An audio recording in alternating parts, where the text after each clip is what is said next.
Welcome to SIM-PAC Live. I'm your host, Geoff Matthews. And I'm your features presenter, Tom Matthews. Big news out of the government this week. Australia has put $8.3 billion in fresh funding on the table for industry decarbonisation, clean fuels and EV charging. Add that to the $10 to $12 billion already committed through the CEFC, and the government support now tops $18 billion. With the true cost of the transition predicted to run into hundreds of billions, Tom, the question is this going to be enough? The short answer, Geoff, is no, but it's a start. And with time running out, that's what matters. Sure is, Tom. And the CEFC's own data suggests the early stage stimulus threshold is about one public dollar to 3 or 4 private dollars. So this new investment should unlock delivered projects worth $30 billion or more that otherwise wouldn't have gotten started. Geoff, did you see the new white paper from the World Economic Forum on physical AI, powering the new age of industrial operations? I did, Tom. I only had a quick skim. Tell us, what are the important takeaways? The big message is this. Manufacturing is moving beyond rigid, rule-based robots into physical AI. 3 layers, rule-based, training-based, and now context-based robots that use sensors, vision, and AI to adapt in real time. Case studies from Foxconn and Amazon shows faster deployment, lower errors, and more flexible production. Tom, I think that's exactly what our SIM-PAC Live member SAPHI is doing. They won one of our sustainability awards last year using vision learning and edge AI to retrofit existing machines with smarts.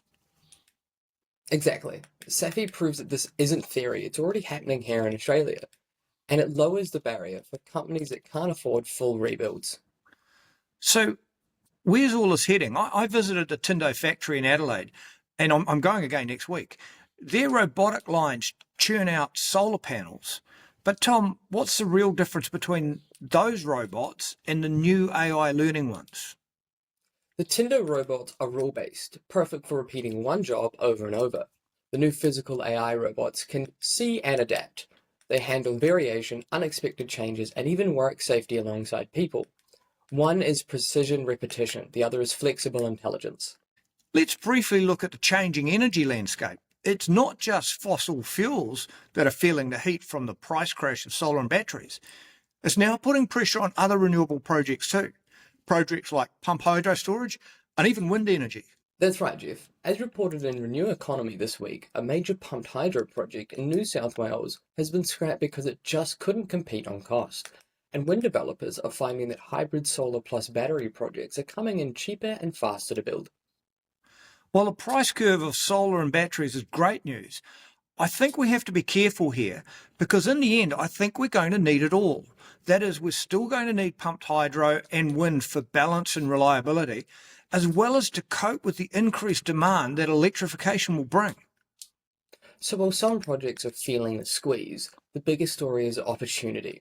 With costs plunging and new storage solutions on the horizon, the clean energy transition may end up being cheaper, faster, and more innovative than anyone predicted.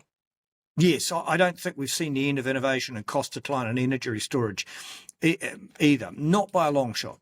And not only in chemical batteries, but with new forms of supercapacitor tech and also thermal storage. Take our SIM-PAC Live member 1414 Degrees, for example. Their silicon-based technology stores renewable electricity as heat up to 900 degrees, delivering clean industrial heat and long-duration storage for the grid. Geoff, speaking of long-duration storage, there's another big development this week. Renew Economy is reporting that the Silver City compressed air project at Broken Hill has just landed fresh funding.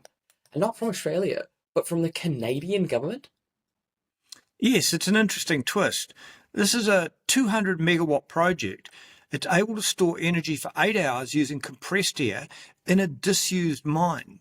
It's the largest of its kind in Australia, and Canadian's Export Credit Agency has chipped in about 82 million Australian to support it.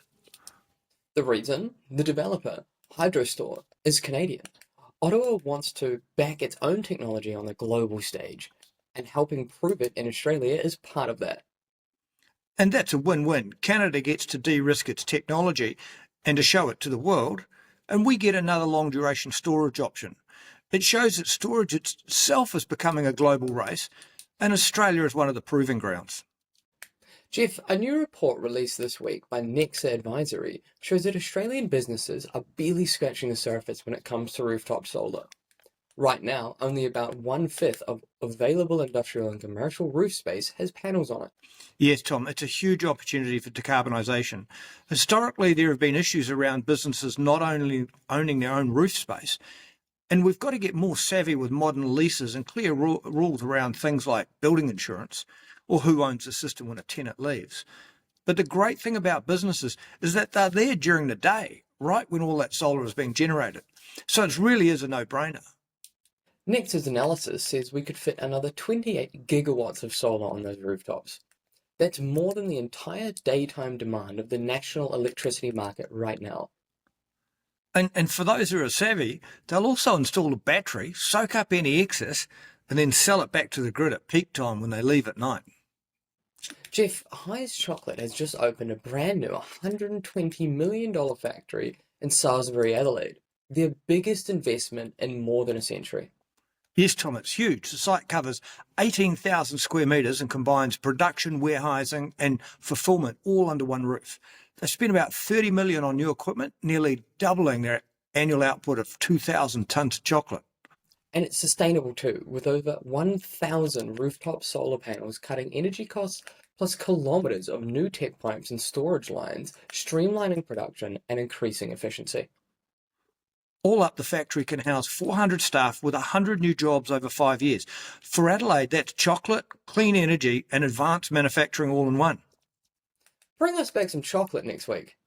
Yes, I will for sure. We're having SIM-PAC live in Salisbury in Adelaide, so I'll go down and get you some, Tom. Breakthrough Victoria has just announced a $2 million investment in Harvest Bee, a company focused on plant-based proteins. Yes, Tom. Harvest Bee is building what they call a flexible protein platform. The idea is to take Australian crops like faba beans and wheat and process them into new sustainable protein ingredients. That means healthier, low-emission alternatives that can be used in everything from high-protein foods to blended meat, like sausages. Geoff, there's big news out of North Queensland. Townsville is set to host a massive 1.1 billion biofuel hub that will make sustainable aviation fuel and renewable diesel. Yes, Tom, it's called Project Ulysses, and it's being backed by the federal government through the Cleaner Fuels program. The idea is to take agricultural byproducts and turn them into jet fuel and diesel, cutting reliance on important fossil fuels. The scale is impressive. When it comes online, the Townsville hub is expected to produce hundreds of millions of litres of cleaner fuels a year, making it one of the largest projects of its kind in Asia-Pacific region. And the timing couldn't be better. Airlines are under huge pressure to decarbonise, and SAF is one of the few options that's available today that they can drop in. Plus, it brings regional jobs and investment right where they're needed in northern Queensland. Geoff, it's World Bamboo Day, and with Sydney Design Week on as well, it's a good time to ask, could bamboo be part of the Brisbane Olympic Village?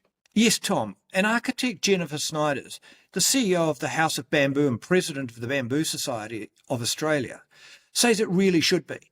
Jennifer points out that bamboo grows in just 3 to 7 years.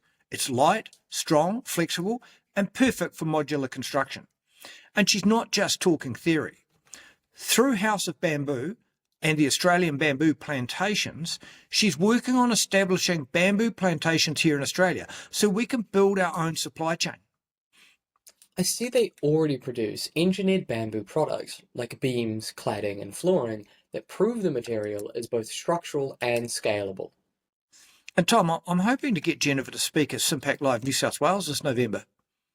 Geoff, here's another from the construction industry.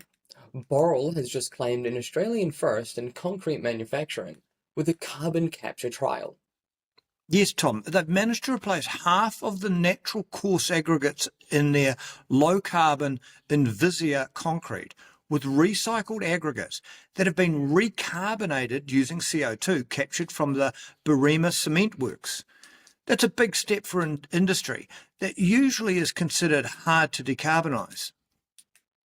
The aggregates come from Boral's Wildermere recycling facility, and they're exposed to captured CO2 under controlled conditions to permanently lock the carbon in. The federal government's Carbon Capture, Use and Storage Fund is helping support the trial. Exactly. Concrete is one of the biggest sources of industrial emissions globally, and this approach tackles it on two fronts: recycling materials that would otherwise go to waste and using CO2 that would normally go up the stack. And Tom, we'll be hearing more about it next week because Boral will have two speakers presenting at SIM-PAC Live South Australia. Geoff, another SIM-PAC Live member has posted a stunning financial year result. Yes, Tom. NRG1 grew 130% in financial year 25, delivered its first projects in New South Wales and Western Australia, and launched new services like their energy broker offering. And their pipeline looks strong too. It does, with 38.5 million projects lined up. They're marching towards their moonshot goal of 2 million tonnes of carbon abatement by 2030.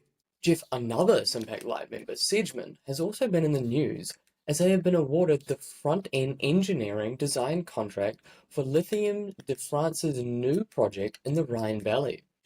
Yes, Tom. They'll design the plants to extract and refine battery-grade lithium carbonate, with the project powered by geothermal energy to cut emissions and costs. The feed phase runs for the next 12 to 18 months, and this puts Sedgman right in the middle of Europe's clean energy transition. And that's our news for the 19th of September. I'm Geoff Matthews. And I'm Tom Matthews. Have a great week.